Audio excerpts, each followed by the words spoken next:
Hi, so are you feeling lonely and would like to learn 5 simple tools to shift you out of that experience? So before I offer these to you, I would love to share what loneliness is and what it's not.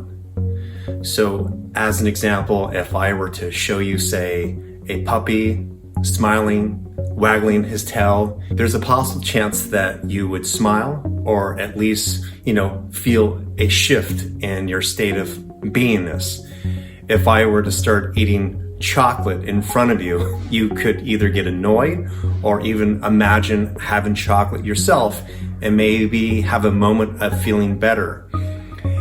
If I were to start dancing and acting goofy, you might think it's weird, you might think it's funny, who knows what you might think, but it'll shift, again, your experience of being what you might call lonely into feeling maybe more connected and better.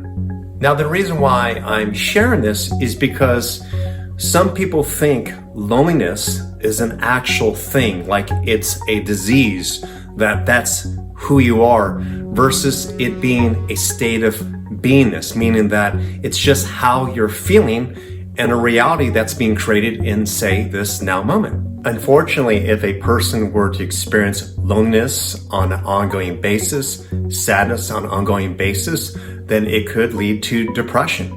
So now that you have a better understanding of what loneliness is and what it's not, let's get to those 5 tips that can help you shift out of the experience of feeling lonely.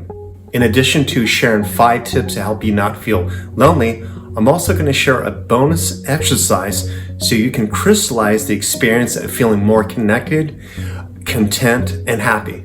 Tip 1, literally play with a pet. Watch a puppy on YouTube. Observe children playing and laughing. What's interesting in the experience of watching, say, puppies, children playing, is connecting to their innocence, their way of looking at life, which is typically happier, playful, and for no reason, it has a tendency to elicit our own joy, our own happiness, and our own innocence. In a way, it's like a mirror to remind us what's most important to us, which is love, happiness, play, excitement, and connection. Number 2, create a bliss list, which consists of writing down 5 things that you've experienced before that immediately make you happy, such as it could be walking your dog, visiting the ocean, hiking, sharing an experience that was really funny with one of your friends, going to your favorite concert. It could be just something that happened that was really amazing, ridiculous, funny, that when you remember that experience, it shifts you. It reminds you of a better time. Remember that your brain doesn't discern time, space, or reality. So when you think of that past experience, your brain, your body will release the neurochemicals to help you feel better. Number 3, play some music, dance, get movement in your body. What happens more often that we get stagnant in our bodies, we get stuck in our heads. And just by moving our bodies, by getting energy moving around our body to maybe even sweating, could shift us out of a negative experience. Also, dancing and music releases endorphins in our body, which are happy chemicals. Number 4, listen or watch your favorite comedian. I'm sure there's someone that you think is really funny, whether it's a comedian or a show. By just observing and experiencing this show, this person that is funny, it can elicit that humor and that joy within yourself. Comedians or, say, funny shows have such an amazing way to remind ourselves, once again, to not take ourselves so seriously. And number 5, and this happens to be one of my favorite ones, and that is experiencing a kiss from the sun. And so how you do this is you go outside, hopefully you do have sun, and if you don't have sun, then even being in front of a lamp or a spot where you feel warmth will suffice. So what you do is Imagine experiencing the sun, whether it's there or not. You close your eyes and you literally imagine the sun touching your lips as if it were kissing your lips. And you allow yourself to smile, even if you are, say, forcing it a little bit. But imagine as you smile, which also releases endorphins, that smile moves all the way down your mouth, down your throat, and into your heart. So what you're doing is you're taking in, the sun energy or the idea of it around your mouth. You allow yourself to smile, which literally releases endorphins, and you move that experience and that kiss all the way down to your heart. Now here is the bonus exercise. You might be asking, how do I stay in the state of feeling connected? And I don't want to feel loneliness anymore.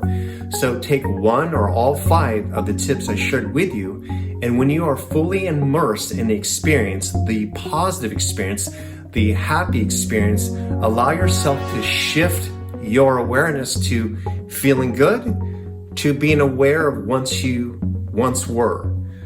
Shift back into the experience of feeling good, meaning practice the exercise of feeling good, but allow another part of you to see and witness the experience of loneliness from a higher perspective.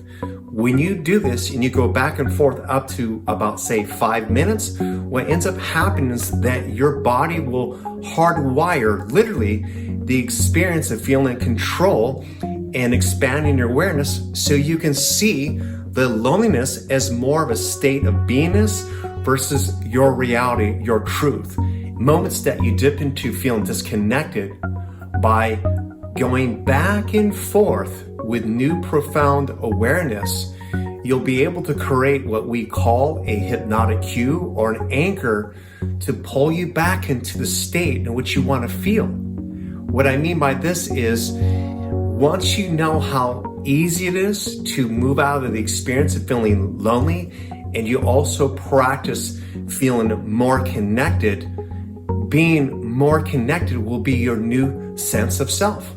Gaining new profound awareness will always override loneliness. It will override depression, anger, and so forth. Because the moment we're able to step back and see where we once were or what we don't want, and connect ourselves to more of a reality that we prefer in time by practicing the one that we prefer, that's who we become. Whatever we practice on an ongoing basis becomes our sense of self. So why not practice something that actually makes you feel good? Thank you for sharing this time with me, and I hope this added value to your life. If you'd like to learn more easy, simple life hacks, please subscribe to my channel, and there's so much more I have to offer you.